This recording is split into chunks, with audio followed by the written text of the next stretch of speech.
Senhor Jesus, Amém. Nós te agradecemos, Senhor, por esse momento. Amém. Nos reunimos no teu nome, Amém. buscamos a tua presença. Amém. Perdoa-nos de nossos pecados, Amém. nossos desvios, Amém. nossas falhas. Senhor, toda vez que vivemos em nós mesmos, não exercitamos nosso espírito. Senhor, mas nesse momento queremos a tua presença e exercitar nosso espírito, Senhor. Abrir nosso coração para que o Senhor fale para dentro de cada um de nós. Nós queremos declarar solenemente que precisamos de ti. Precisamos da tua palavra. Tua palavra é alimento para nós. Tua palavra nos fortalece. Tua palavra nos mostra o caminho que nós, como cristãos, devemos trilhar. Senhor Jesus, por isso nós rogamos, Senhor, tua presença gloriosa e a tua direção. Que o Senhor fale a tua palavra para nós. Abra a tua palavra para nós. Obrigado por cada um aqui presente, também por cada um que terá acesso a esse vídeo. Senhor, que todos nós sejamos edificados. Aleluia. Mais uma vez, muito obrigado. Graças a ti, Senhor, pelas tuas misericórdias. Amém. Hoje é 15 de junho de 2023. Estamos prosseguindo no nosso estudo de Mateus capítulo 16. Já há algumas semanas estamos vendo os versículos desse capítulo e vamos continuar vendo, tá certo? Vamos continuar. Então, na semana passada nós falamos bastante a respeito dos aspectos da igreja, da definição de igreja, e nós vimos que a igreja tem seu aspecto universal e o seu aspecto local. Universalmente a igreja é uma, e localmente a igreja também é uma. Como ela se expressa numa cidade, lembrando sempre que localidade é o mesmo que cidade, é o mesmo que município, tá certo? Então, às vezes se faz confusão com localidade, com cidade, e é a mesma coisa. Localidade, cidade, município é a mesma coisa. E a igreja, ela se expressa em cada cidade. Paulo escreveu carta para os Efésios, que eram moradores da igreja, moradores da cidade de Éfeso. Escreveu carta para os Filipenses, que eram moradores da cidade de Filipos. Escreveu carta para os moradores de Tessalônica, que eram os Tessalonicenses. E assim por diante. Aos coríntios, que eram moradores da cidade de Corinto. Eram irmãos da cidade de Corinto. Vou ressaltar isso, né? Paulo escrevia para a igreja em Corinto. A igreja em Corinto, claro, só era composta dos cristãos de Corinto. Não, aqueles não regenerados não faziam parte da igreja. Os irmãos estão entendendo isso, né? Então, os cristãos fazem parte da igreja. E ali ele escrevia para os cristãos de Corinto, de Filipos, de Colossos e assim por diante. E é o que a gente vê na Bíblia, esse único modelo. Não tem outro modelo estabelecido por Deus na Bíblia. E como eu falei, a igreja é do Senhor. Quem estabelece a igreja, quem estabelece a maneira de viver a vida da igreja, é o próprio Senhor. Então nós não podemos sair do que está na Bíblia. A Bíblia é o trilho para nós caminharmos. E nós não podemos de maneira alguma viver fora do que está baseado, está escrito na Bíblia. Então, muito mais essa questão da igreja é importante, porque é algo que o Senhor morreu para gerar a igreja. O Senhor morreu, ressuscitou, teve um penoso trabalho para gerar a igreja. E nós não podemos desvirtuar aquilo que ele gerou e ele quer edificar. Infelizmente, muitas coisas aconteceram ao longo desses 2000 e tantos anos em que a igreja foi gerada, muitas situações, muita divisão no corpo de Cristo. E nós não podemos ser divisivos. Nós devemos fazer parte de todos aqueles aspectos que eu falei da igreja. A igreja é o quê? A noiva de Cristo. É uma noiva só. A igreja é o exército de Cristo. É um exército só. Certo? A igreja é o que mais? A casa de Deus. É uma casa só. A família de Deus. É uma família. O corpo de Cristo. É um corpo só. Né? Edifício. É um edifício só. Então, tudo que diz respeito à igreja tem base na unidade. Nós temos que estar na unidade. E essa unidade é algo que vem do Senhor. Em João 17, o Senhor fez uma oração muito significativa. Jesus estava orando ali. Eu queria ler a partir do versículo 15, João 17, 15. Ler alguns versículos para nós ficarmos um pouco mais impressionados com a questão da unidade.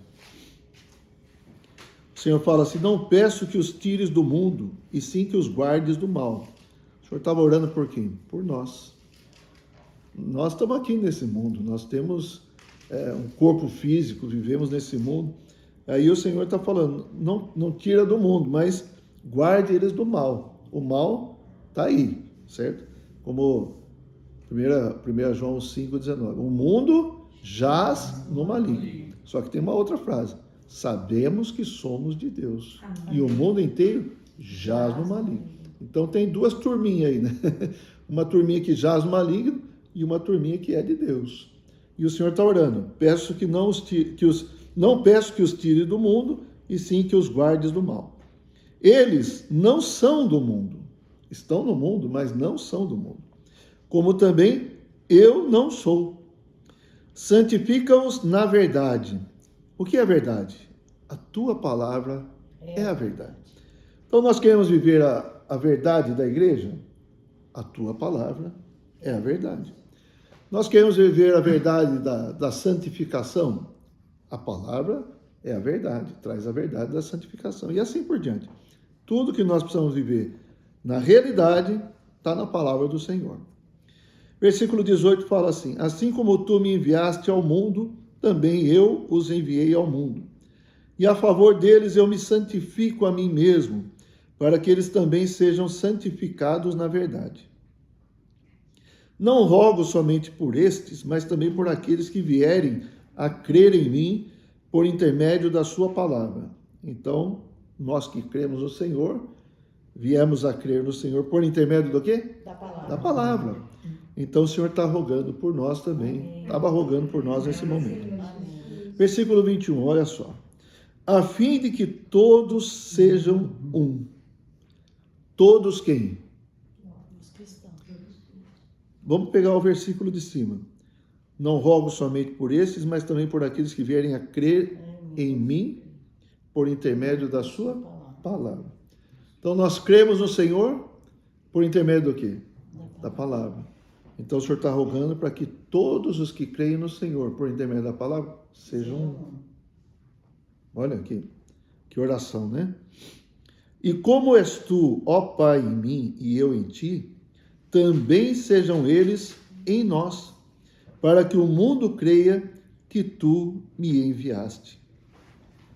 Aqui tem algo que eu considero bastante importante. Para que o mundo creia que tu me enviaste. Ele está orando pela unidade, para que o mundo creia que Jesus foi enviado por Deus.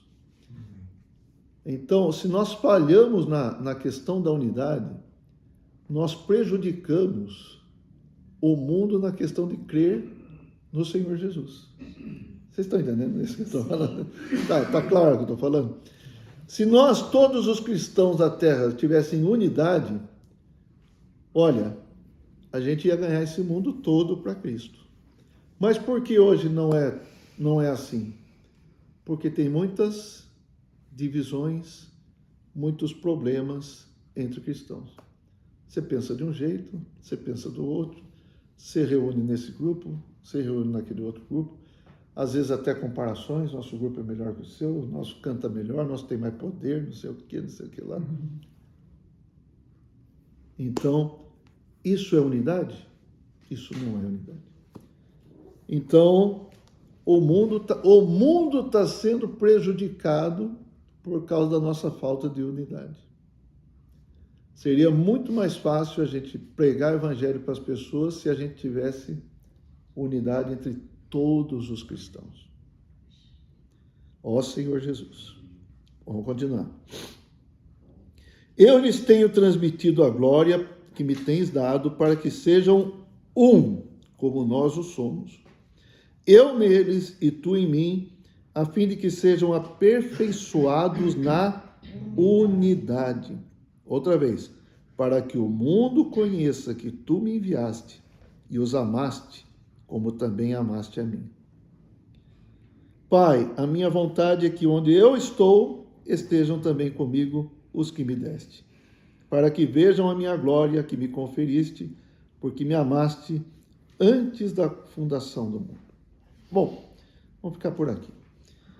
A vontade do Senhor Jesus é que a gente esteja nele. Onde eu estou, eles estejam comigo. Amém. Isso é uma questão espiritual, tá certo? Então nós precisamos viver no Espírito. Vamos lá, voltando para Mateus 16. Hoje nós vamos andar um pouquinho, tá? Amém? Amém. Então vamos para o versículo 19 hoje. Eu vou ler o 18 para depois chegar no 19. Também eu te digo que tu és Pedro, e sobre esta pedra edificarei a minha igreja, e as portas do Hades, aqui está inferno, né? Mas é Hades, não prevalecerão contra ela. Dar-te-ei as chaves do reino dos céus. O que ligares na terra terá sido ligado nos céus, e o que desligares na terra terá sido desligado nos céus. Muito bem. Aqui o Senhor fala para Pedro, dar-te-ei as chaves do reino dos céus. Quando ele se refere ao reino dos céus aqui, ele está falando que o reino dos céus é a igreja. Ele está usando o termo reino dos céus, em vez de usar o nome, a palavra igreja agora. Então é uma questão trocada, tá? Mesma coisa que eu falar, o Tiago é um rapaz, o Tiago é um garoto, certo? Então a igreja é o reino dos céus e o reino dos céus é a igreja. Nós já falamos sobre o reino dos céus aqui algumas vezes e eu quero lembrar que o reino dos céus é a realidade, a igreja como reino dos céus é a realidade do reino hoje. O que é o reino? O reino é uma esfera de governo, não é isso? O reino é uma esfera de governo, onde tem um governo, onde tem aqueles que fazem parte daquele reino, que compartilham as mesmas coisas daquele reino, compartilham a mesma autoridade, né? Estão debaixo da mesma autoridade daquele reino e têm as coisas em comum. Por exemplo, se nós falarmos que o Brasil é um reino, certo? Então, nós compartilhamos o mesmo território, nós compartilhamos as mesmas leis, nosso presidente é um presidente, né? Os irmãos sabem quem que é hoje. Então, as coisas em comum que tem nesse reino. Embora a gente não fale reino do Brasil, mas é como se fosse um reino. Então, existe uma esfera de governo, até onde o governo brasileiro atende, até onde vai o reino do Brasil, falando assim, até onde está o Brasil é o reino do Brasil, é o governo brasileiro. E o reino dos céus? Está lá no céu? Não. O reino dos céus somos nós aqui na terra. Nós fazemos parte do reino dos céus. Quem somos nós? Somos a igreja. Então a igreja compartilha de tudo que o rei nos dá. Quem é o nosso rei? Senhor Jesus. Todas as riquezas de do rei é desse reino, faz parte desse reino. Nós compartilhamos essas riquezas. Embora às vezes a gente viva mendigando ao Senhor, né? Mas todas as riquezas do Senhor são nossas. Então, por exemplo, Colossenses 1,13, como é que fala lá? Como é que fala lá, Tito? Ele nos libertou do império das trevas e nos transportou para o reino do Filho do seu amor. Para o reino do Filho do seu amor. O que tem nesse reino? Amor. Tem amor. Amém. Não é verdade? Então, nos tirou do império que estava cheio do quê? De trevas. E nos transportou para o reino que tem amor. É o reino do Filho amado, o reino do Filho do seu amor. Então, nesse reino nós temos o quê? Nós temos a vida de Deus. Podemos comparar também. O reino animal. A gente faz parte do reino animal? Não, nós não somos animais. Nós somos homens. Tem mulheres também. Então, os seres humanos, né? O peixinho faz parte do reino dos peixes, né? Então, quem está no reino dos peixes não consegue voar. As aves não conseguem mergulhar lá e viver embaixo d'água. Por quê? São reinos. Quando nós falamos de reino, também nós queremos dizer que a nossa natureza hoje, nós recebemos uma natureza que é a natureza de Deus, a natureza divina, pela regeneração, pelo novo nascimento.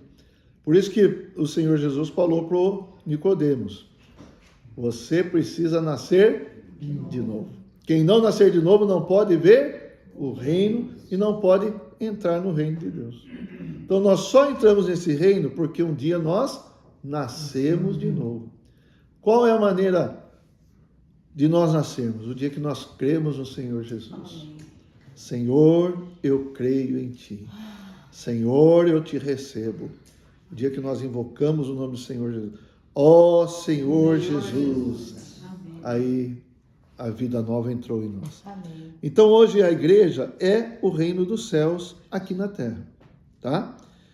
Tá claro isso? Sem problemas?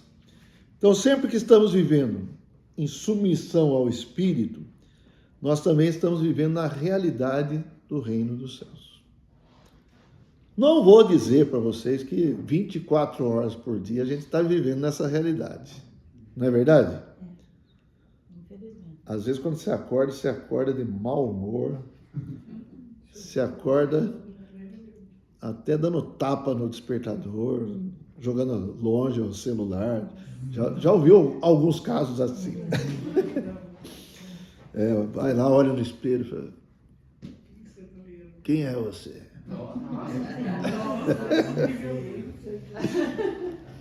Odeio você. Né? Então, mas quando nós voltamos para o Espírito, aí nós estamos na realidade do reino dos céus. Então vamos ler Romanos 14, 17.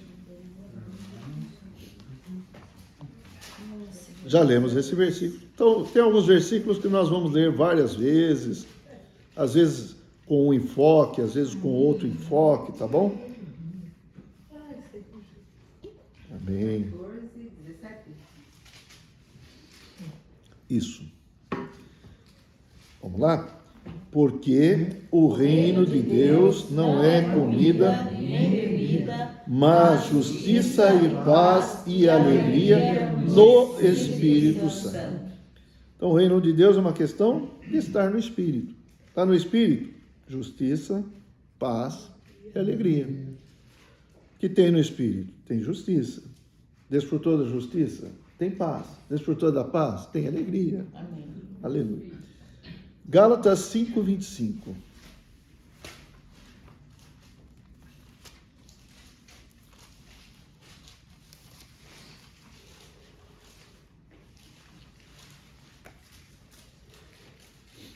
Ó Senhor Jesus. Amém.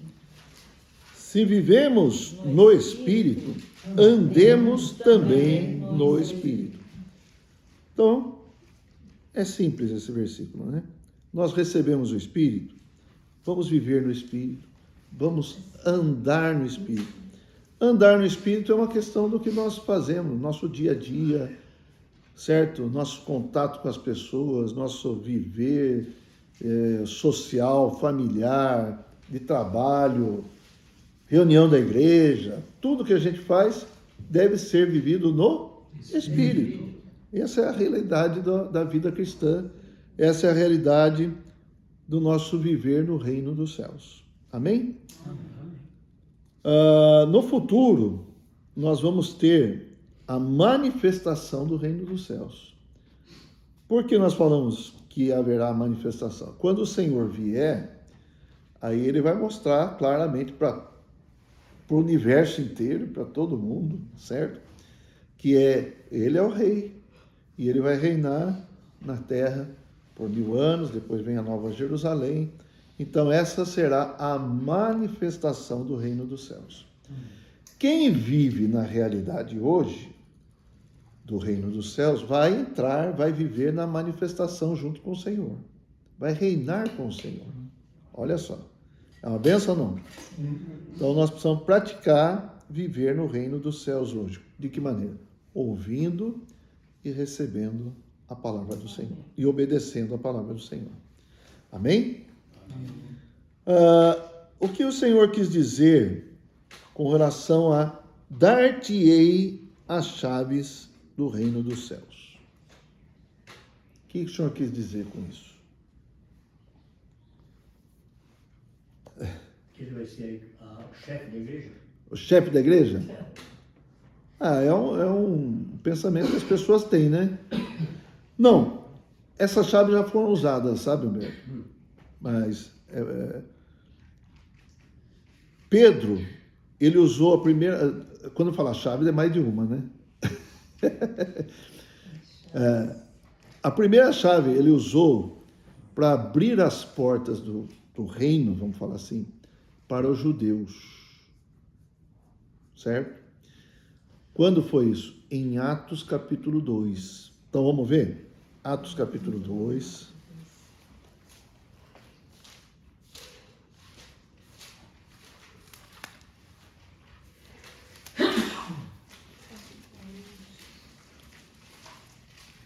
Versículos. Isso, na verdade, aqui Pedro, né? O Pedro começa a falar no versículo 14, 2,14. E ali tem uma multidão de pessoas, todos judeus ali, que estavam ali reunidos. E eles estavam lá por causa da festa do Pentecostes. E os judeus, eles tinham sido dispersos em vários países também. Mas quando tinha alguma festa importante, eles deveriam ir para Jerusalém para celebrar essa festa. E nessa ocasião, na festa do Pentecostes, muitos judeus de muitas regiões, de muitos países, que não falavam, nem no seu dia a dia falavam mais o hebraico, mas estavam falando lá a língua dos partos, dos medos, dos persas, etc. E aí eles foram para Jerusalém para celebrar o Pentecostes, que é uma festa determinada por Deus ainda no Antigo Testamento, tá? E os judeus observavam isso. E aí eles estavam lá e houve toda aquela situação. Pedro e os outros apóstolos, e tinha mais discípulos junto, eles... Teve um vento impetuoso, teve um som, teve uma manifestação toda miraculosa, vamos falar assim. E eles começaram a falar na língua daquelas pessoas. Entendeu? Você veio da Grécia. Então, eu falo aqui, você está ouvindo em grego. Outro veio da Pérsia. Eu estava falando aqui, ela estava ouvindo em persa. Então, eles estavam ouvindo na língua das nações de onde eles vieram. Várias nações, várias línguas. E ficaram atônitos com isso aí. O que está acontecendo? O que é isso? Certo? Então, o Senhor, naquela ocasião, fez algo realmente miraculoso para chamar a atenção mesmo. para eles prestarem atenção naquilo que Pedro ia falar. O mais importante nem foi o falar em línguas. Concorda, Tito? O mais importante foi... Esse falar em línguas, na religião católica falam que vamos orar em línguas. Então, esse já é um assunto um pouco extenso, vamos falar assim. Mas aqui o falar em línguas é falar em outras línguas que eram línguas, idiomas das nações. Não eram línguas de anjos, como alguns falam, entendeu? Eram línguas das nações. Por exemplo, eu não falo japonês, mas naquele dia eu falei japonês. Por quê? Porque tinha um japonês lá. E ele precisava entender, entendeu? O João não fala o quê? Coreano. De repente estava falando coreano. E assim vai. Então, aquilo foi um sinal. E o mais importante foi, todo mundo ficou parado para ouvir o que é isso. E alguns até falando, não, eles estão bêbados. Certo? Então, como às vezes eu falo, né? Se beber levasse a gente a falar em língua, acabava os cursos de língua, né? Não é verdade? Então, beber uísque eu falo inglês. Se eu beber tequila, eu falo espanhol, mexicano. Né? Se eu beber vodka, eu vou falar russo. Então... Se eu beber pinga, eu vou falar caipirês. Tá certo? Então, eles falavam, aí o Pedro levantou e falou, ó, calma aí, negadinha. Não é nada disso que vocês estão vendo. Isso aqui é profecia de Joel. Então, vamos falar aqui, né? Ó, 2,15. Estes homens não estão embriagados como vindes pensando, sendo esta a terceira hora do dia, que correspondia às 9 horas da manhã. Se bem que tem gente que bebe, né? Já cedo, né?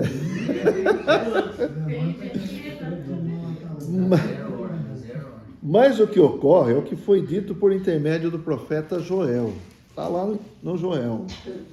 E acontecerá nos últimos dias, diz o Senhor, que derramarei do meu espírito sobre toda a carne. Vossos filhos e vossas filhas profetizarão, vossos jovens terão visões e sonharão vossos velhos. Até sobre os meus servos e sobre as minhas servas derramarei do meu espírito naqueles dias e profetizarão. Mostrarei prodígios em cima no céu e sinais embaixo na terra, sangue, fogo e vapor de fumaça. Tem coisas aqui que vão acontecer ainda mais para frente. O sol se converterá em trevas e a lua em sangue antes que venha o grande e glorioso dia do Senhor. Aqui tem uma palavra bastante importante, olha aqui.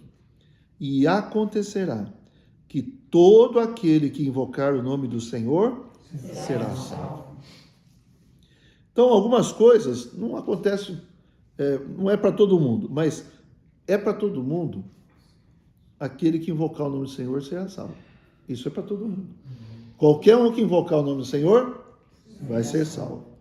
E aí o Pedro começa a falar, começa a contar a história de Jesus, como é que aconteceu, tudo mais.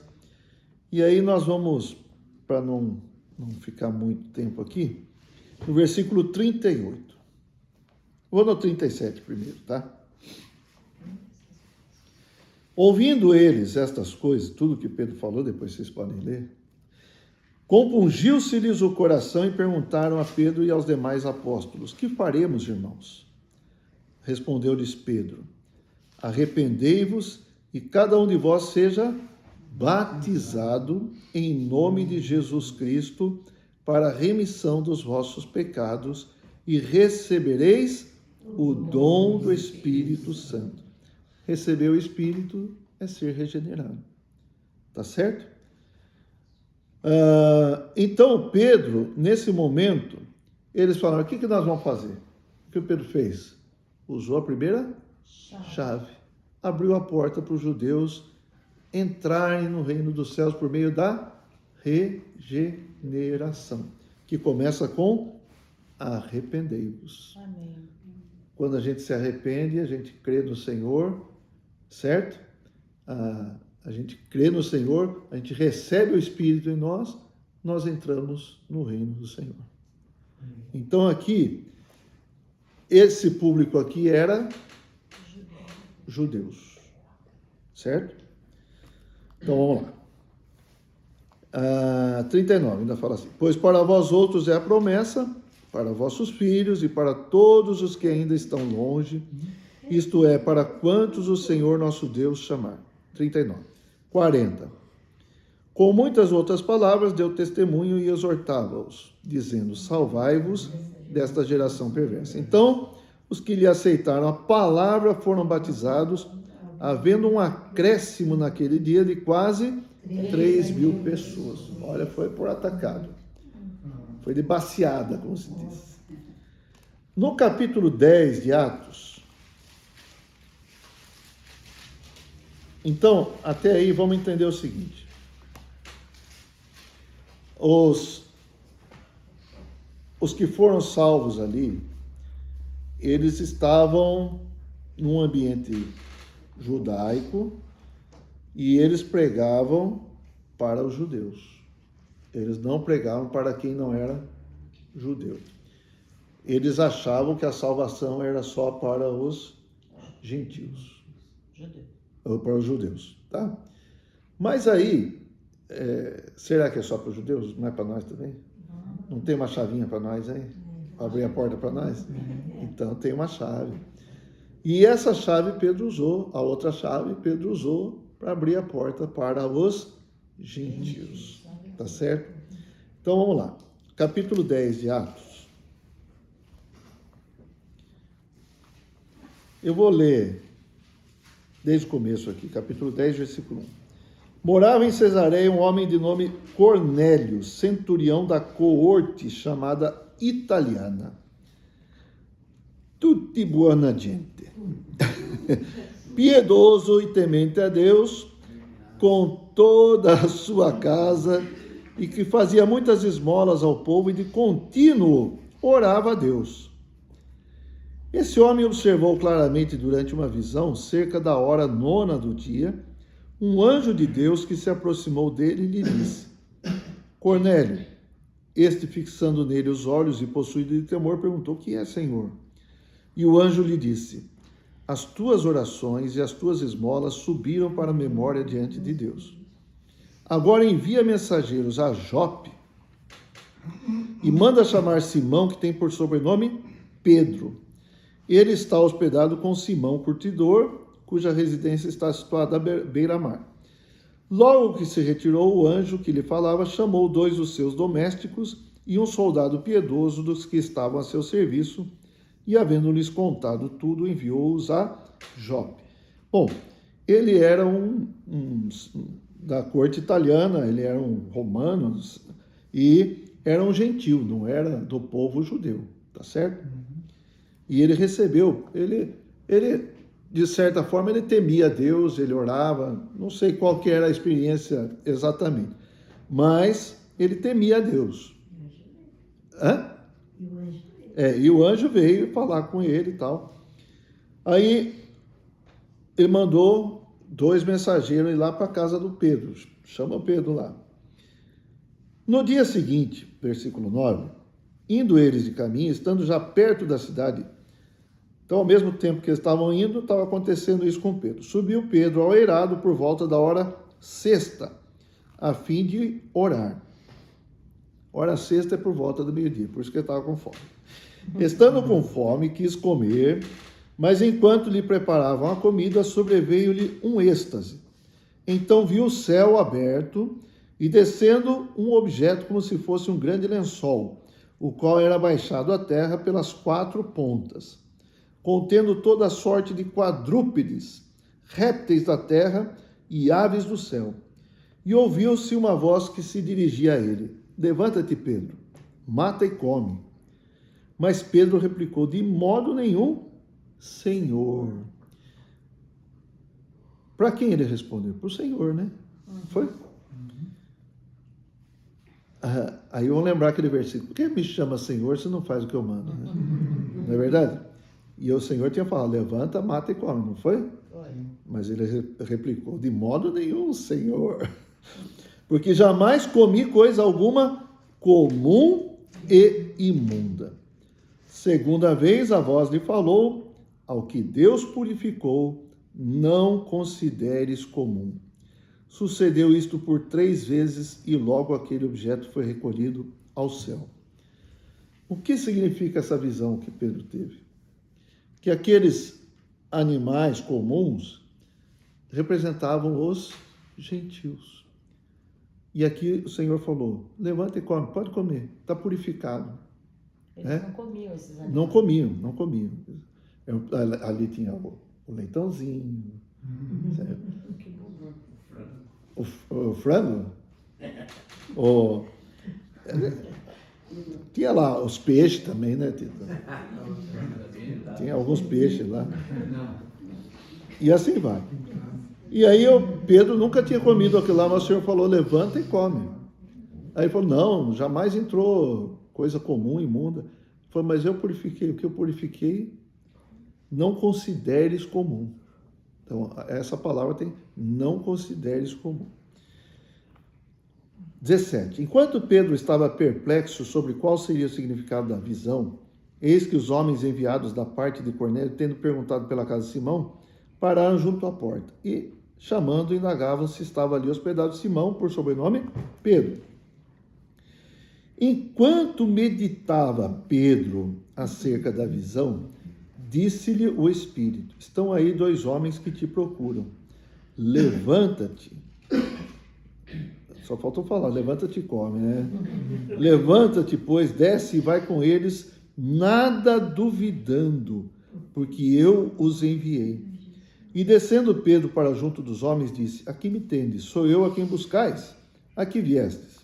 Então disseram: o centurião Cornélio, homem reto e temente a Deus e tendo bom testemunho de toda a nação judaica, foi instruído por um santo anjo para chamar-te à sua casa e ouvir as tuas palavras. Oh, Senhor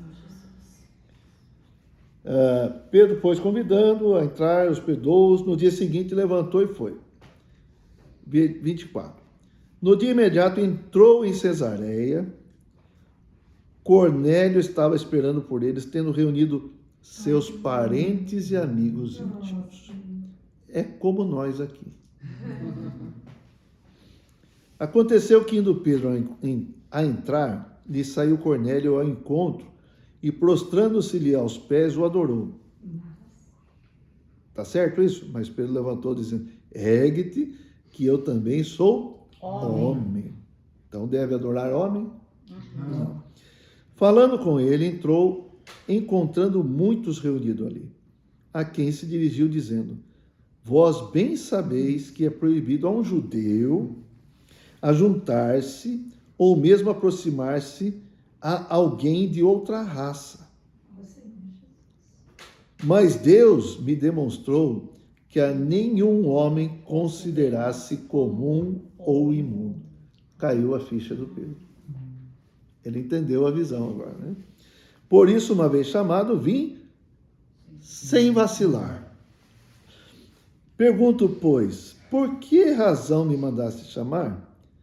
Aí o Cornélio respondeu: faz hoje 4 dias que, por volta desta hora, estava eu observando em minha casa a hora 9ª de oração. E eis que se apresentou diante de mim um varão de vestes resplandecentes e disse: Cornélio, a tua oração foi ouvida e as tuas esmolas lembradas na presença de Deus. Aí manda, pois, tal. Portanto, ele está contando aqui, né? Eu vou pular essa parte. Aí chega lá no 34. Então falou Pedro, dizendo: reconheço por verdade que Deus não faz acepção de pessoas. Amém?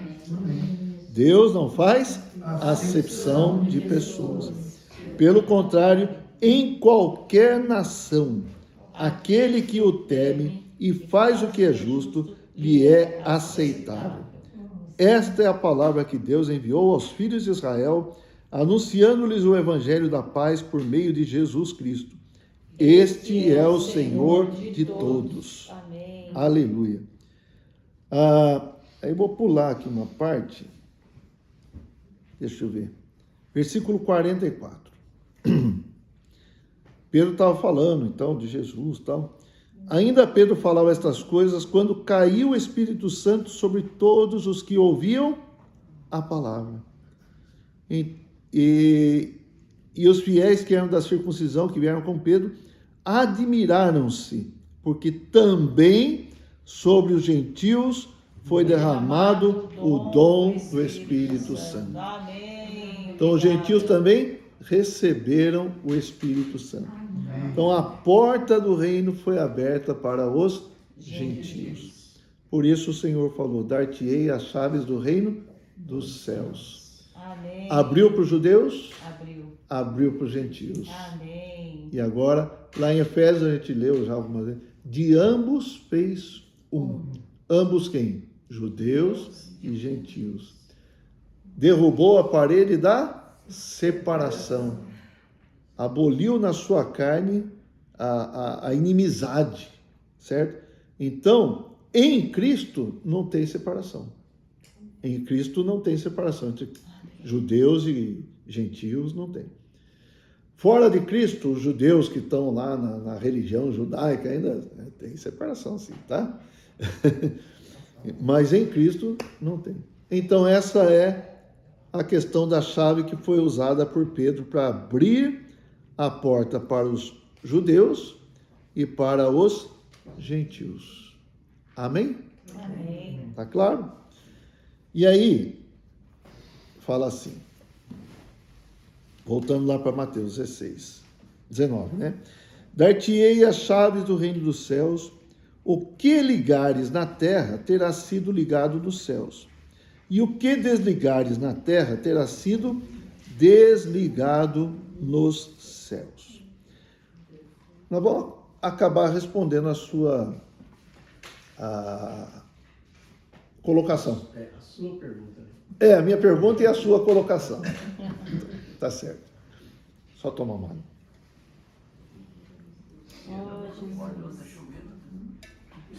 Hã?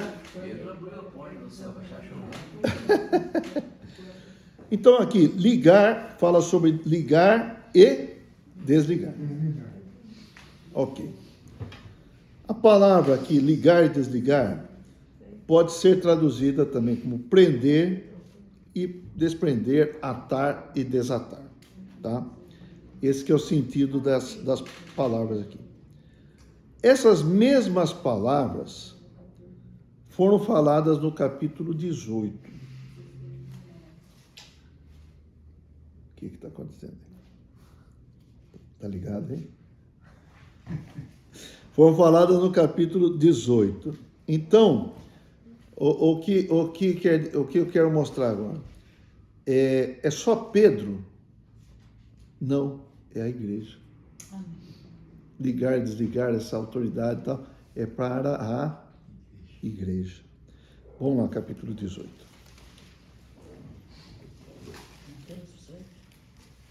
Versículo 17. Tem um contexto todo aqui que não vai dar para entrar, né? Mas vamos ver o que fala aqui. Se ele não os atender, dize-o à igreja. E se recusar ouvir também a igreja, é um pecador, né? Que versículo você está? 18, 17. E se recusar ouvir também a igreja, considera-o como gentil e publicano.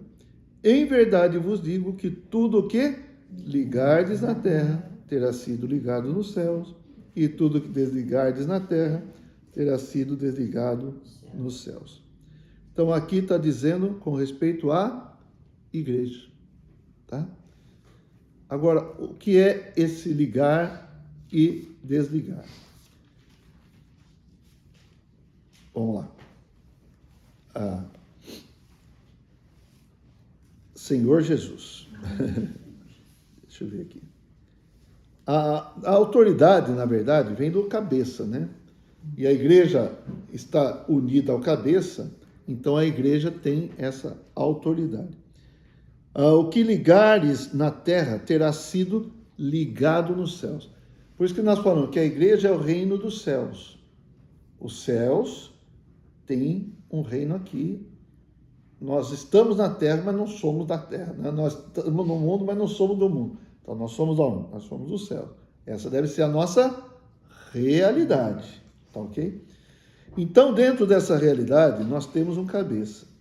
E aí fala, o que ligares na terra terá sido ligado nos céus. Aí que muitas vezes há uma compreensão um pouco distorcida. Terá sido ligado nos céus. A iniciativa é da onde? Da terra ou dos céus? Quem falou? Do céu. O que você ligar na terra terá sido ligado no céu. Então, na terra, nós refletimos a ordem do cabeça. Está dando para entender? O que vem dos céus, vamos falar assim. Amém? E o que desligares terá sido desligado dos céus. Os irmãos entenderam? Não é que na terra ligará no céu. É. Terá sido. Não é o que eu ligo aqui vai ser ligado lá. Não. Terá sido ligado lá. Foi ligado lá, nós ligamos aqui. Foi desligado lá, nós desligamos aqui. Foi atado lá, nós atamos aqui. Foi desatado lá, nós desatamos aqui. Ok? A iniciativa tem que ser do cabeça, de Deus, do céu. E a igreja faz o quê? Expressa o que o rei quer fazer. A igreja faz a vontade de Deus. Amém? Eu acho que tudo isso também vem do contexto, né, da tradição de que Pedro está no céu. É. Né? Então, é isso que tem que tirar da nossa cabeça. Ele não está lá no céu. Quem está no céu é só o Senhor Jesus, é Deus, né? Ele não está lá no céu. Então, isso também tem que sair da nossa cabeça, né? Por isso que nós falamos, né, que o dono da igreja é Deus. Ok? Eu edificarei a minha igreja. Quem que é o dono da igreja? Então, a gente não pode ligar o que ele não liga. Pode? A gente não pode desatar o que ele não desatou. Pode? Não. A gente tem que refletir aquilo que ele quer fazer. É semelhante aqueles versículos que falam assim, tudo que você pedir no meu nome vai ser feito. Então, de repente, a gente faz uma oração assim, Senhor, me dá um virtus. Senhor, eu preciso de um virtus. Em teu nome eu peço, Senhor. Em nome de Jesus. Em nome de Jesus. Em nome de Jesus. Não pode ser usado isso como uma frase mágica. Entendeu? Para realizar aquilo que eu quero, independente de Deus. Mas quando eu falo em nome de Jesus, eu quero dizer que eu estou unido a Ele, na sua vontade, no seu desejo, naquilo que Ele quer, no seu propósito. Amém. Então não é uma coisa assim, eu estou nem aí com Deus o dia inteiro, não estou ligado com Ele, nada, de repente eu faço uma oração em nome de Jesus. Nossa. E aí tem que me atender. Quer dizer, eu não tenho nenhum vínculo com Ele, não tenho nenhuma intimidade com Ele, não sei o que Ele quer, e peço alguma coisa e falo em nome de Jesus, ele tem que me atender. Está na Bíblia. Está na Bíblia. Vamos lá. João. Pediu, ele concedeu. E dá um virtus. Ai.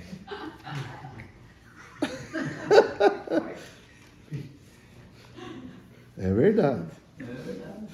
João 14. João 14. Olha só. João 14, 13.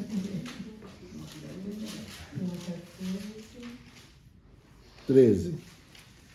E tudo quanto pedirdes em meu nome, isso farei, a fim de que o Pai seja glorificado no Filho. Vou repetir. E tudo quanto pedirdes em meu nome, isso farei, a fim de que o Pai seja glorificado no Filho. Se me pedirdes alguma coisa em meu nome, eu o farei. Olha o 15. Se me amais, guardareis Os meus mandamentos. Então, guardar a palavra do Senhor, ser íntimo, ser um com o Senhor. É isso que é pedir no nome do Senhor. Não é só uma frase. É estar no nome do Senhor. Amém. É viver no nome do Senhor. É como se você fosse um embaixador. Nos Estados Unidos tem a embaixada do Brasil, certo? O embaixador lá, ele responde pelo Brasil. Ele está lá em nome do Brasil. Amém. Os atos dele lá estão representando quem? O Brasil. Então podemos falar, esse embaixador está respondendo, está fazendo as coisas em nome do Brasil. Amém. Ele é representante do Brasil lá. E hoje nós somos representantes de Cristo aqui. Amém. Nós somos embaixadores do Senhor. Amém. Então, até o que a gente orar, tem que tomar muito cuidado. Já Paulo dizia, nós não sabemos orar como convém. Certo? Mas aquela oração, lembra daquela oração? Qual é aquela oração? Vamos ler de novo? Vamos ler de novo. Essa oração é boa, né? Mateus capítulo 6.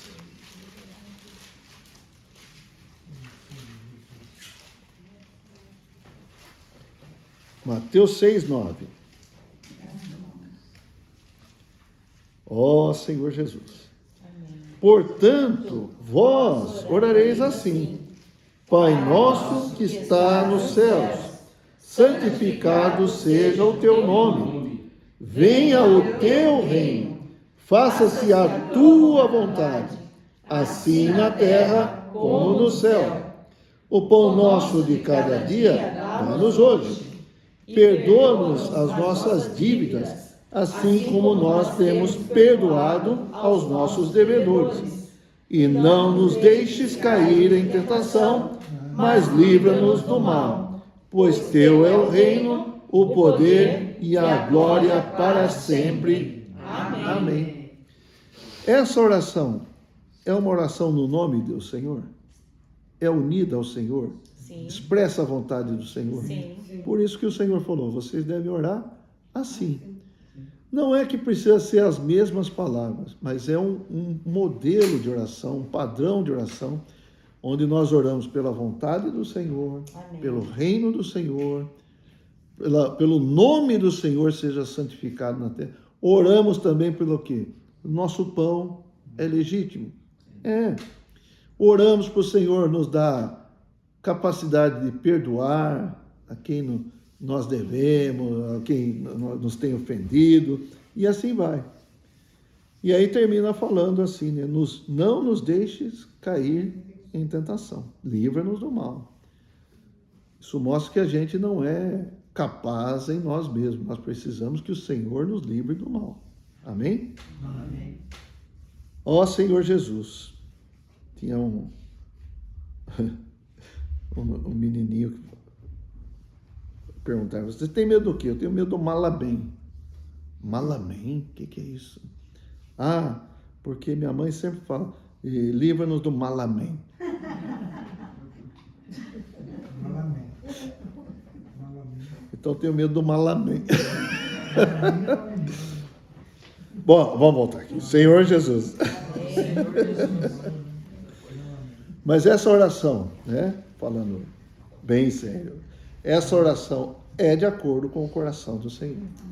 Então não é uma questão apenas, nem mesmo essa oração, se a gente falar de boca e não for a nossa realidade, nós estamos falando no nome do Senhor, nós estamos unidos ao Senhor, também não. Então não é só uma questão de boca, é uma questão de unidade mesmo com o Senhor. Amém? Ó Senhor Jesus. Então o versículo 19 nós falamos agora e versículo 20 de Mateus 16. É só ler aqui. Então advertiu os discípulos de que a ninguém dissessem ser ele o Cristo. Ótimo. Versículos 21 a 23, vou ler. Desde esse tempo começou Jesus Cristo a mostrar a seus discípulos que lhe era necessário seguir para Jerusalém e sofrer muitas coisas dos anciãos, dos principais sacerdotes e dos escribas, ser morto e ressuscitado no terceiro dia. Olha só. O Senhor, depois dessa revelação toda, o Senhor começou a mostrar para os seus discípulos: eu vou para Jerusalém, eu preciso ir para Jerusalém.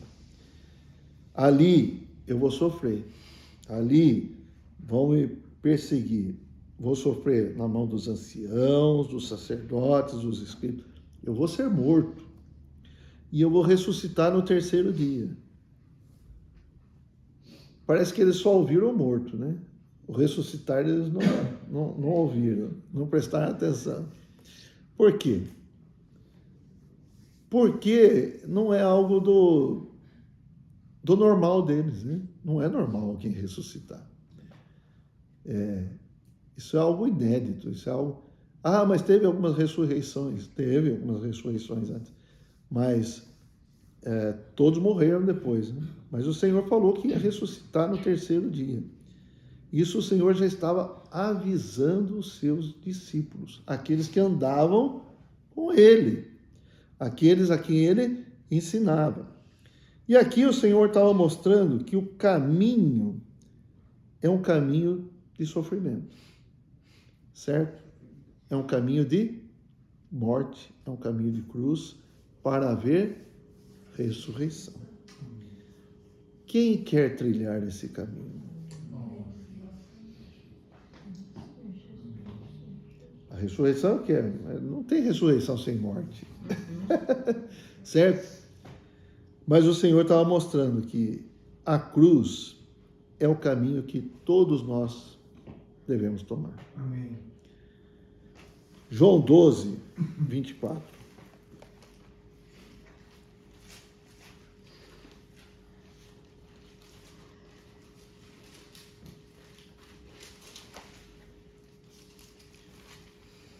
João 12, 24. Em verdade vos digo, se o grão de trigo caindo na terra não morrer, fica ele só. Mas se morrer, produz muito fruto. Então, que é esse grão de trigo? É o próprio Senhor. O Senhor veio à terra, caiu na terra. Mas se ele não morresse, o Senhor Jesus seria o único homem, Deus homem, Deus que tem humanidade e o homem que tem a divindade. Mas se ele morrer, ele vai produzir muito fruto. Esse é o caminho da cruz. Amém. E o que significa isso para nós? Eu gostaria de deixar essa pergunta para você. Qualquer um pode responder. O que é esse caminho da cruz para nós?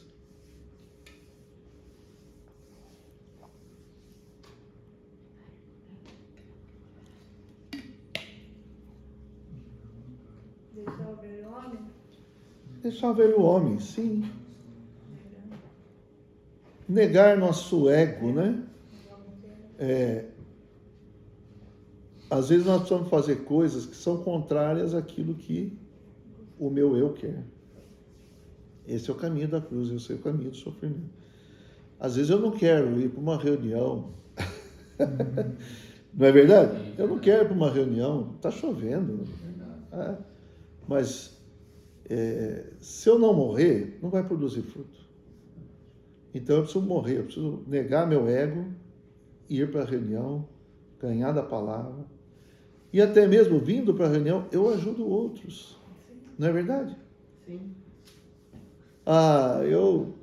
Eu poderia falar da minha experiência com Cristo, mas eu tenho vergonha, vão me ridicularizar, Mas às vezes, se você não falar da sua experiência, outro não vai ganhar Cristo.